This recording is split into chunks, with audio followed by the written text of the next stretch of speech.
सो hi everyone, कैसे हैं आप लोग। आई होप सभी लोग सही होंगे। तो आप सभी का मेरे यूट्यूब चैनल दक्ष में स्वागत है। तो आज हम बात करने वाले हैं ईवीएस के बारे में।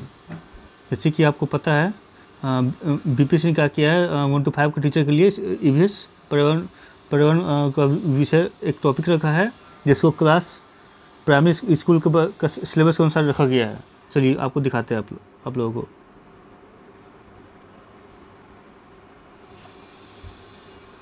जैसे यहाँ देखिए, है ना, 1 to 5 के लिए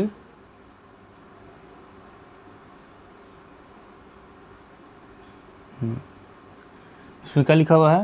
ये पार्ट आपका लैंग्वेज को हो गया, ये पार्ट आपका लैंग्वेज हो गया, और ये हो गया सामान्य अध्ययन के लिए। सामान्य अध्ययन में कितने हैं? 120 मार्क है। 120 मार्क में आपको ए वाले पार्ट में रहेंगे और ए वाले पार्ट में रहेंगे। ए वाले पार्ट में क्या एससीईआरटी है ना।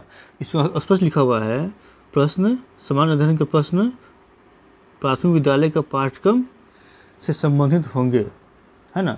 मैं टॉपिक का बेस क्या होगा 1 to 5 से 1 to 5 का बिहार बोर्ड का टेक्स्ट बुक है उसी होगा। बस पूछने का तरीका क्या हो सकता है, सिर्फ एक्सटेंडेड हो सकता है। तो इसीलिए बुक को पढ़ना बहुत ही अति आवश्यक है। तो इसी क्रम में आगे बढ़ते हम लोग। पर्यावरण और हम ये क्लास 3 का बुक है ना। इसमें कुछ चीज़ है जो बताना बहुत ज़रूरी है। जैसे कि इसमें जो शिक्षक टीचर के लिए कुछ बातें बताया गया है, जैसे बच्चों के बारे में कैसा उसका मनोभाव होगा, उसके पास क्या क्या नॉलेज होता है, क्या क्या एबिलिटी होता है बच्चों के पास जो क्लास 3 में बच्चे होते हैं। तो बताया जा रहा है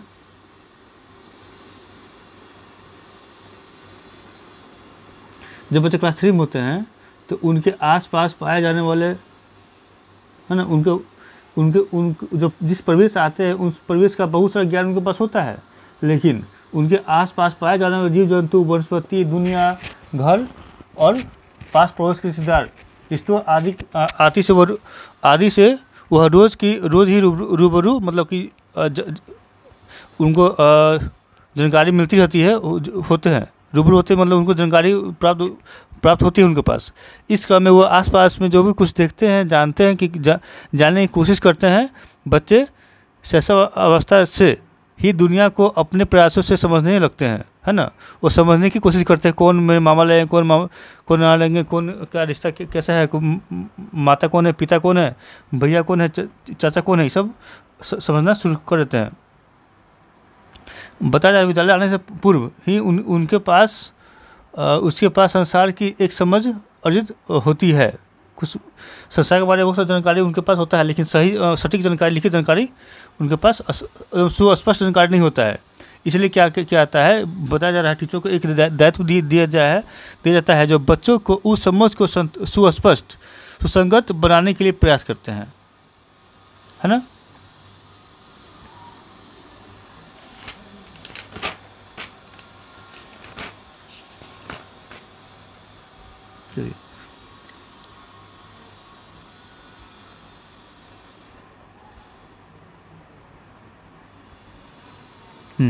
बोल रहा है पाठक अभ्यास यह कोशिश की गई है कि बच्चों को अपने पर्यावरण के ज्ञान को व्यक्त करने का पर्याप्त अवसर प्राप्त हो।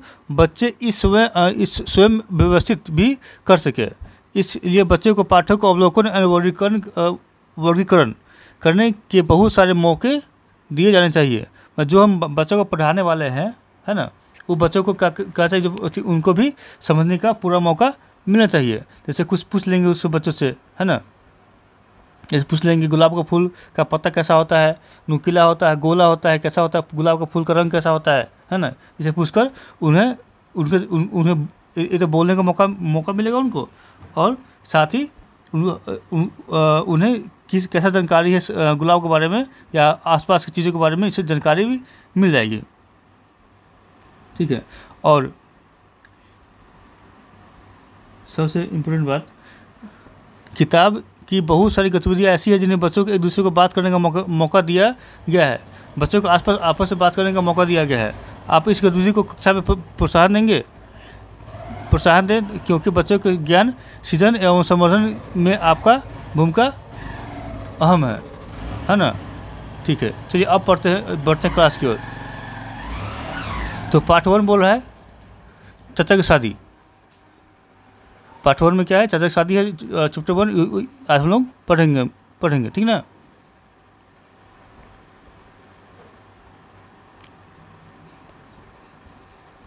देखिए यहाँ बोल रहा है इस चैप्टर में जो मेन कुछ बोल रहा है, बच्चों के आसपास जो वस्तु होते हैं, पशु पक्षी होते हैं, पेड़ पौधे होते हैं, फल फूल होते हैं, रंग होते हैं, आकार होते हैं, गंध होते हैं, सामान्य विशेषताओं का आधार पहचान करवाना और उनका वर्गीकरण करवाना।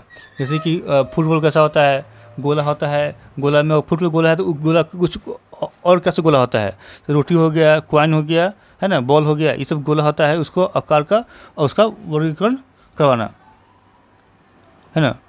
तो क्लास शुरू करते हैं, चलिए। इससे बोल रहा है चाचा की शादी। चाचा की शादी मतलब शादी जो होती है तो बहुत सारे रिश्तेदार आएंगे, बहुत सारे रिश्तेदार घर में आएंगे, तो उस बच्चे का कौन सा रिश्तेदार, कौन सा लोग, उनके साथ क्या रिश्ता होगा, उनके बारे में उनको एक नया समझ, जो पहले से समझ होगी तो सही है, और नहीं समझ होगी तो एक नया समझ उनके दिमाग में बैठना शुरू होगा, स्टोर होना शुरू होगा। चलिए शुरू करते हैं। चाचा का जब ब्याह रचाया, यहाँ जो ब्याह जो शब्द है, ब्याह के शब्द बदले में विवाह भी लिखा जाता है ना। एग्जाम में भी पूछ सकता है ब्याह और विवाह, ठीक है।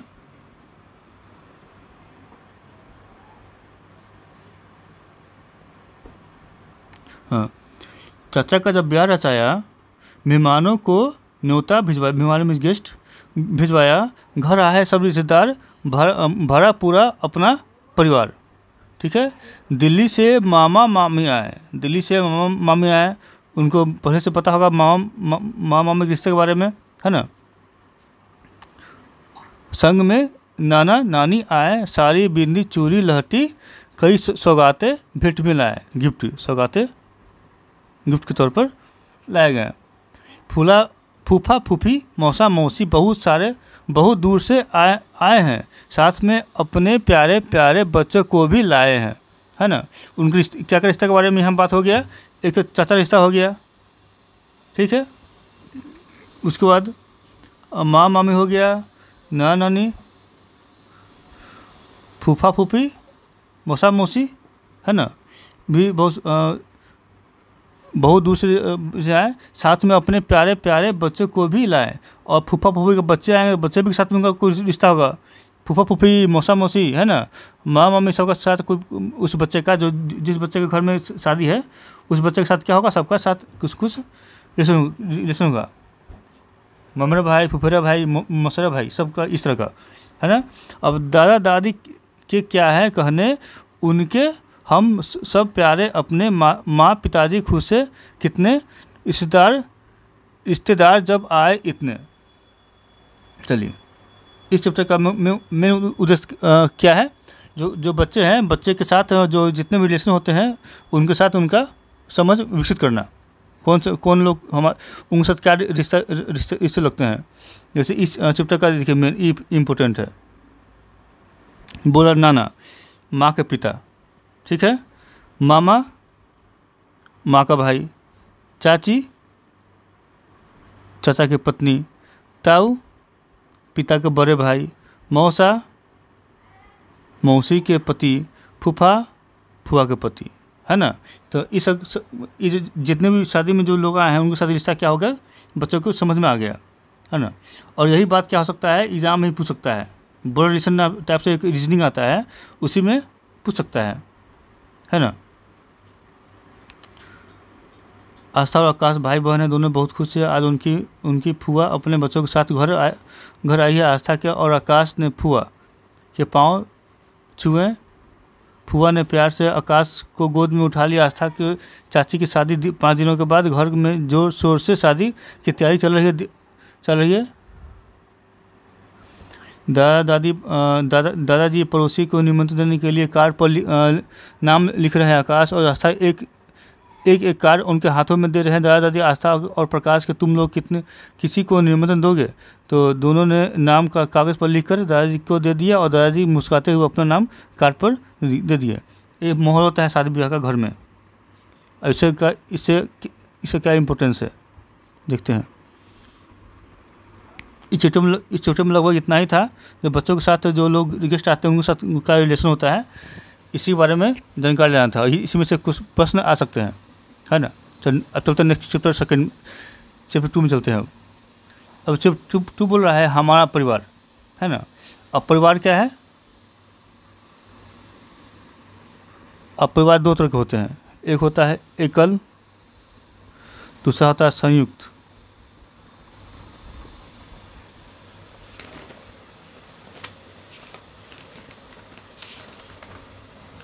संयुक्त परिवार, ठीक है।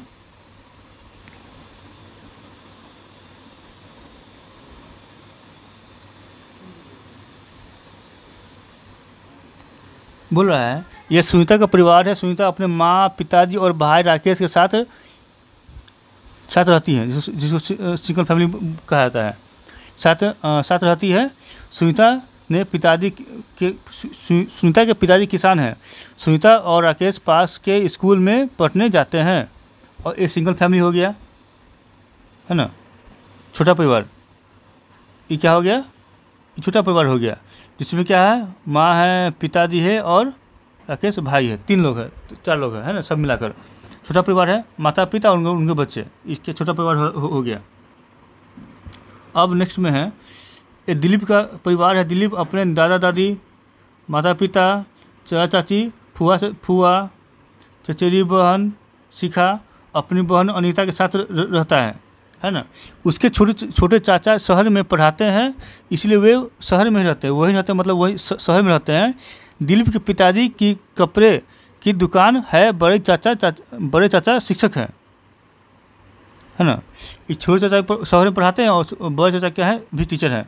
और चाची अस्पताल में नर्स है। उसकी माँ घर का काम संभालती है, हाउसवाइफ है। घर के सभी लोग का खाना एक साथ बनता है। रात्रि का भोजन सभी लोग एक साथ ही करते हैं। चलिए, ये हो गया बड़ा परिवार, ये हो गया छोटा परिवार, स्मॉल फैमिली, है ना। यह है संयुक्त परिवार। तो इस चैप्टर में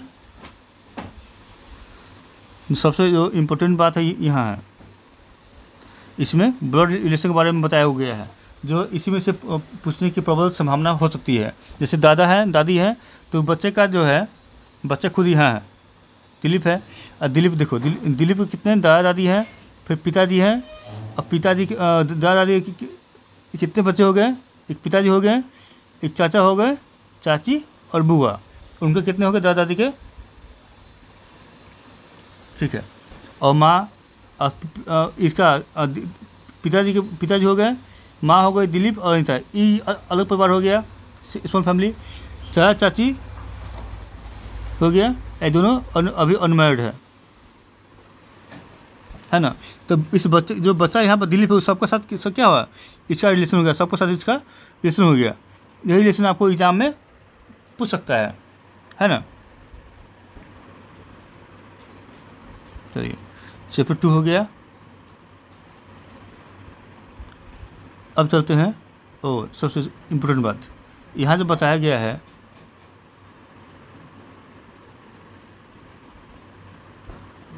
इसको देखिए।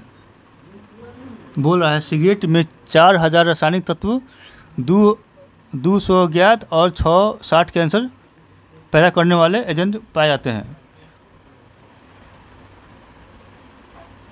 4000 रासायनिक तत्व जो बहुत सारे जो अननोन है, सिर्फ काउंट किया गया लेकिन अननोन है, उसमें से 200 क्या है, काउंट पता मालूम चल चुका है, और 60 कैंसर पैदा करते हैं, है ना। तो ये आपको एग्जाम में पूछ सकता है, जो एक सिगरेट में कैंसर पैदा करने वाले कितने केमिकल सब्सटेंस रासायनिक तत्व है जो कैंसर पैदा कर सकते हैं। तो इसका आंसर हो जाएगा 60। और सिगरेट में से कितने केमिकल है जो मालूम चल चुका है, वो है 200, है ना। टोटल नंबर ऑफ केमिकल तत्व कितने होते हैं, तो हो जाएगा 4000, ये बहुत इम्पोर्टेंट है, पूछ सकता है। ठीक है, अब आते हैं चैप्टर 3 की ओर। तो चैप्टर 3 में है जीव जंतु की दुनिया। पहले भी हम लोग पढ़ चुके हैं। यहाँ क्या दिया हुआ था?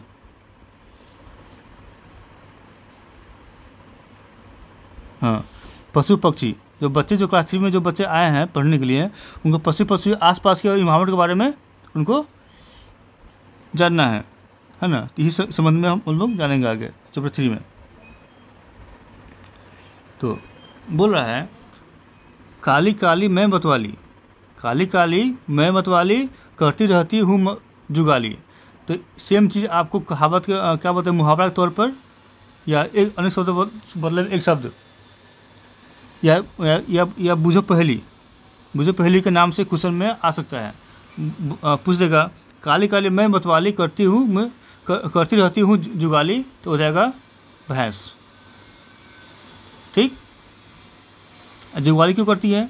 क्योंकि खाना क्या होता है, जितना खाना उसको मिलता है खाने के लिए, जितना खाना उसको मिलता है खाने के लिए, वो क्या करता है, एक ही बार में पूरा खा लेता है, पेट में स्टोर कर लेता है। क्या करता है, एक ही बार में पूरा पेट में स्टोर कर लेता है। जब जो खाना सामने से खाना निहट जाता है, ख़त्म हो जाता है, तो आराम से बैठकर उसे थोड़ा मात्रा में निकाल कर उसको पचाना, उसको छोटे छोटे भागों में तोड़ना, पचाना शुरू करता है। इसी प्रोसेस को, जो खाना स्टॉक होता है उस खाना को निकाल कर मुंह में वापस लाकर जब उसको चबाता है बढ़िया से, उसी प्रोसेस को बोलते हैं जुगाली करना, है ना। ठीक है, अब आगे चलते हैं। अब नेक्स्ट है पहेलियाँ हैं। हरे हरे है मेरे पंख, लाल मेरी चोंच का रंग।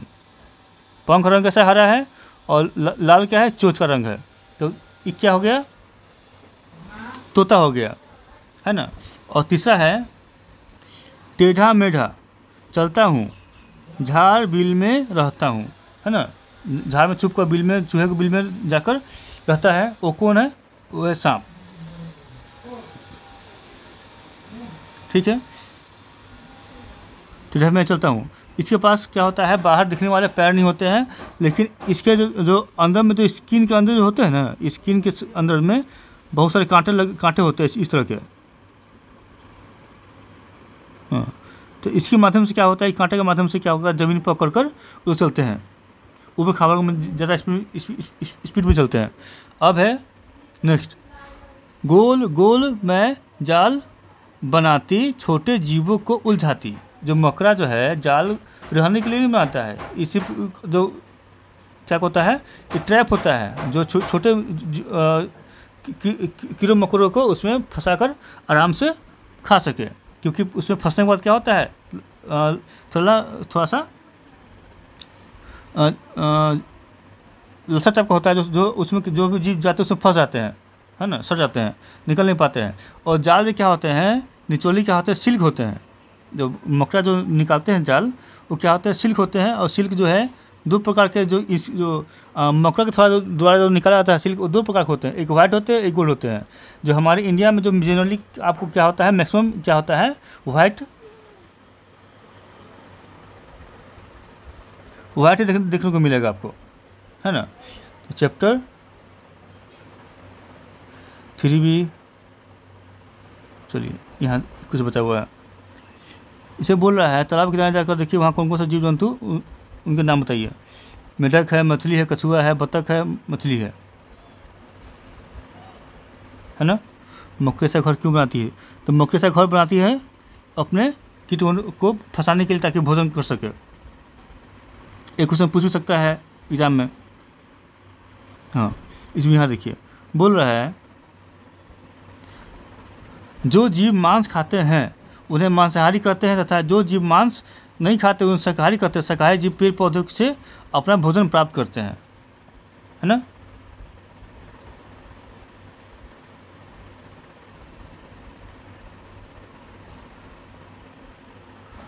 चुपचाप फोड़ की तरफ चलते हैं। इसे बोला एक दिन की बात है, गौतम नदी के किनारे अपने दोस्तों के साथ टहल रहा था। उसने वही नीलकंठ, चिड़िया का नाम है, हाँ नीलकंठ, बहुत ऐसी नीलकंठ इस कलर का होता है, पेड़ पर बैठे हुए देखा, जो अपनी चोंच से अपने पंखों को सहला रही थी। पंखों को सहलाने के कुछ पंख उसे सही से झड़कर नीचे गिर गए। गौतम ने उसे उठा कर लिया। इधर उधर बहुत सारे अन्य पक्षियों के पंख भी गिरे हुए थे। गौतम और उसके दोस्त ने पंख को चुन लिया, है ना। उसमें से एक था, यहाँ है, एक कौवा का लग रहा है, किसी और जानवर का लग रहा है, ये मोर का है, नीलकंठ का है। गौतम और उसके दोस्त सुंदर रंग बिरंगे पंख पाकर बड़े खुश हुए। अहमद ने कहा, इस पंखों को अपनी कक्षा में सजाएंगे। मोहन प्रसन्न होते हुए बोला, बड़ा मजा आएगा। साथियों के साथ चुपचाप बैठा श्याम ने कुछ सोच रहा था। चिड़िया आखिर खाती क्या है? बच्चे हैं, उनको कभी देखे नहीं हो कुछ खाते हुए, तो उनके दिमाग में क्वेश्चन आया, चिड़िया आखिर खाते क्या है? क्या वह अपना घर आसमान में बनाती है? यदि नहीं तो फिर कहाँ? श्याम ने दोस्तों ने उसे बात से जानकारी लेनी चाहिए, लेकिन ये पता लगाने का निश्चय किया, है ना। चिड़िया घोंसला पेड़ पर बनाती है, घोंसला कुछ पेड़ पर बनाती है, कुछ झाड़ी में बनाती है, पत्थर पहाड़ के झाड़ी पे। सभी प्रकार के जो पक्षी है उनका बनाना घोंसला और लोकेशन क्या होता है, अलग अलग होता है। जैसे गौरैया क्या है, गौरैया का जनरली देखिएगा आप घर के आसपास जहाँ से अनाज मिलना आसान हो, है ना, क्योंकि ज़्यादा मात्रा में अनाज खाती है तो वहाँ से अनाज मिलना आसान हो। कौवा किसी भी पेड़ के सबसे पिक पॉइंट ऊंचे पेड़ पर बनाती है ना। उसी तरह अब यहाँ देखिए,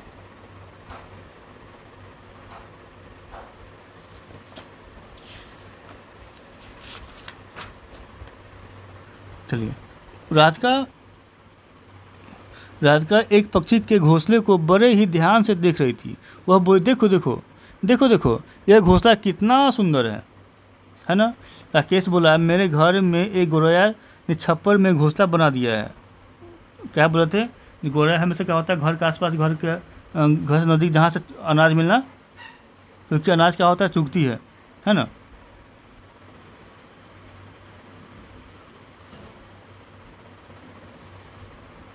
छप्पर में घोंसला बना लिया। उसके दोनों छोटे छोटे बच्चे भी उसके हैं, है ना।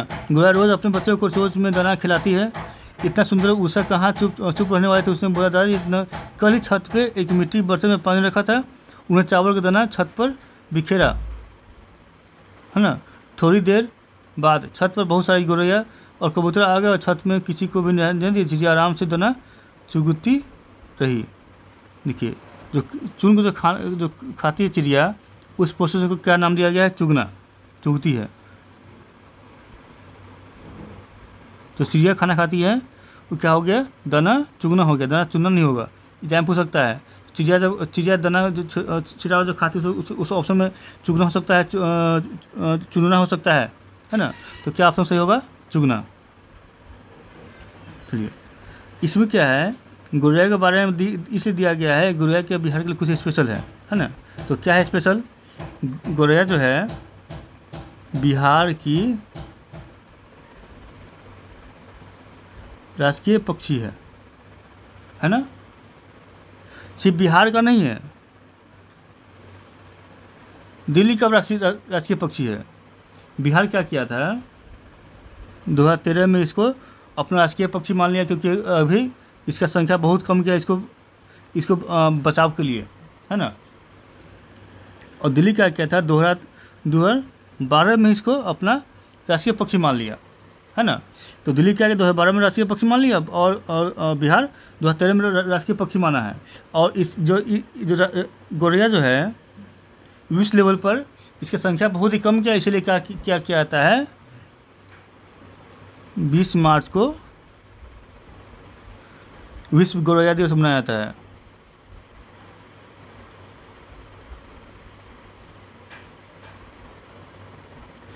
क्या होता है, 20 मार्च को विश्व गौरैया दिवस मनाया जाता है। एग्जाम में पूछ सकता है, क्योंकि चैप्टर इस सिलेबस आपको सिलेबस में दिया हुआ, उस जो सिलेबस डिसाइड किया उस सिलेबस के अंदर में आता है, तो ये आपसे पूछ सकता है, बहुत इंपॉर्टेंट है।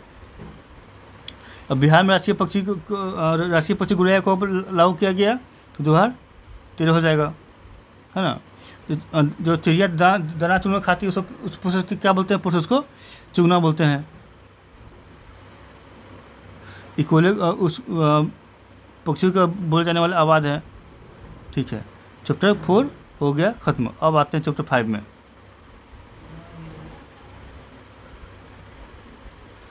वकील के, चलिए यही सब। अब आते हैं पेड़ पौधों से दोस्ती, है ना। चैप्टर का नाम क्या है? 5th, पेड़ पौधों से दोस्ती। पौधों क्या है? पौधा का बहुवचन है ना। इस सिर्फ किसी एक पौधा के लिए हो गया, जाति को लिए गया, ये संख्या के तौर पर लिया गया। बहुत सारे पेड़ के पौधों के लिए क्या गया? पौधों यूज किया गया है ना। आइए चैप्टर की ओर बढ़ते हैं हम लोग। चैप्टर कहाँ गया इसका?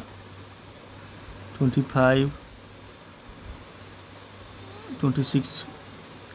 अच्छा, यह है। कुछ पे बहुत लंबे होते हैं, कुछ छोटे होते हैं। इसमें दिया हुआ पेड़ों से दोस्ती, चैप्टर यहाँ दिया हुआ है 27, है ना। उसमें पिछले चैप्टर में क्या था? गौरैया के बारे में बताया गया था। तो गौरैया क्या बिहार के राजकीय पक्षी है। और यहाँ बताया गया है बरगद के बारे में। तो बरगद भी क्या है?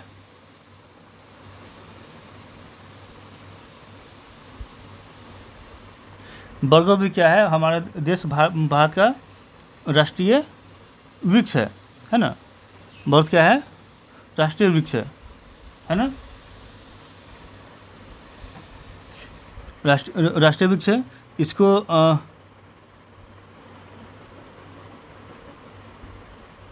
इसका बायोलॉजिकल नेम है फाइकस बेंगालेसिस। एग्जाम में पूछ सकता है।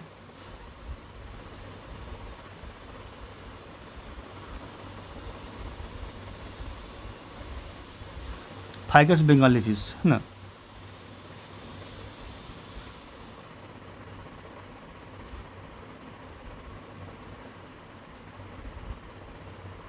है ना। ऐसा खासियत क्या बात है? ये जो पेड़ पौधे होते हैं वो अपना सीड खुद स्प्रेड नहीं करते हैं, है ना। या किसी और भी सभी जैसे दूसरे पेड़ पौधे के बीज होते हैं, दूसरे किसी भी चिड़िया के माध्यम से स्प्रेड होते हैं, है ना, या हवा के माध्यम से, किसी और के माध्यम से। लेकिन जो बरगद के पेड़ हैं स्पेशली क्या होते हैं? जो कौवा पक्षी है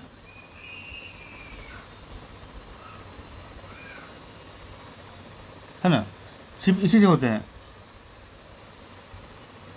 जो कौवा पक्षी है सिर्फ इसी से होते हैं। अब होता कैसे है? जब फल खाती है कौवा तो क्या होता है? उनके पेट में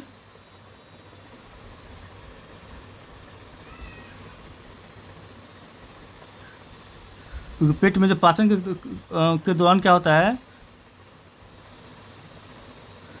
जसरांड जो प्रोसेस है उसके माध्यम से जो बीज जब जो बरगद का और पीपल का, सिर्फ बरगद नहीं पीपल, बरगद और पीपल क्या होता है? सिर्फ कौवा के माध्यम से उसका स्प्लिट होता है। मतलब नया बीज जो है पौधे सिर्फ कौवा के माध्यम से ही पीपल का और बरगद का हो सकता है ना। क्योंकि जो टेम्परेचर चाहिए बीज को जर्मिनेशन के लिए, मतलब कि सीड को तैयार होने के लिए, सीड को नया पौधा का तैयार होने के लिए जो टेम्परेचर चाहिए वो टेम्परेचर क्या होता है? कौवा का पेट में पाया जाता है ना। इस प्रोसेस को क्या कहता है? जठरांग प्रोसेस बोलते हैं। और अंग्रेजी में बोलते हैं गेस्ट्रोइंटेस्टिनल, है ना। गेस्ट्रोइंटेस्टिनल प्रोसेस जिसको बोलते हैं, जो कि सिर्फ कौवा के माध्यम से होता है। प्रोसेस हो गया, उसके बाद फिर बाहर जब मल को बाहर निकालता है, जहाँ पर बीज गिरता है वहीं पे क्या होता है? फिर हवा, पानी और नमी जमीन को उपयुक्त मौसम देखकर क्या होता है? नया पौधा बरगद का निकलना शुरू हो जाता है ना। तो ये नॉर्मल है। किसी नॉर्मल सीड के लिए क्या चाहिए? हवा चाहिए, पानी चाहिए और ज़मीन चाहिए, है ना। उसको जर्मिनेशन के लिए, क्या बोलते हैं उसको, अंकुरन के लिए। लेकिन बरगद और पीपल का पौधा क्या है, उसको पहले कौवा का पेट के माध्यम से उसको जो एक प्रोसेस से गुजरना होता है, तभी क्या होता है, इस प्रोसेस में ही फर्स्ट प्रोसेस, सेकेंड प्रोसेस में आएगा वो, है ना। चलिए, और बरगद क्या है, राष्ट्रीय वृक्ष भी है। कब से?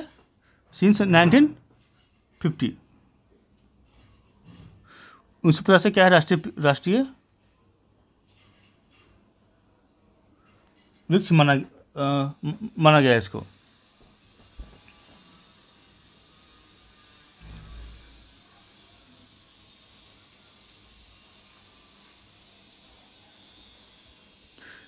पेड़ का नाम, इस पेड़ के फल के लगते हैं, बोला पेड़ का नाम बरगद हो जाएगा। फल पे लगते हैं, हाँ लगते हैं। पेड़ कैसे फूलते हैं, कैसे फूल, इस पेड़ पर कैसे फूल लगते हैं, गुलाबी लाल कलर के लगते हैं। किस मौसम में फूल गिरते हैं, लगभग मई के आसपास समर में लगती है। इस पत्ते कैसे होते हैं, गोल होते हैं, हाँ गोलाकार, गोल नहीं गोलाकार में। बाहों एक्स्ट्रा एक्टिविटी है बच्चों के लिए, जो एग्ज़ाम के पर्पज से व्यू जो इम्पोर्टेंट है वो सब इससे प्रोसेस हो गया। क्योंकि बरगद और पीपल का पेड़ सिर्फ किसी माध्यम से होते हैं, कौवा के माध्यम से पौधे निकलते हैं। चलिए, तो हमसे जुड़ने के लिए धन्यवाद, और इस चैनल को लाइक कीजिए, सब्सक्राइब कीजिए, ताकि और वीडियो अपलोड करता रहूँ मैं। धन्यवाद।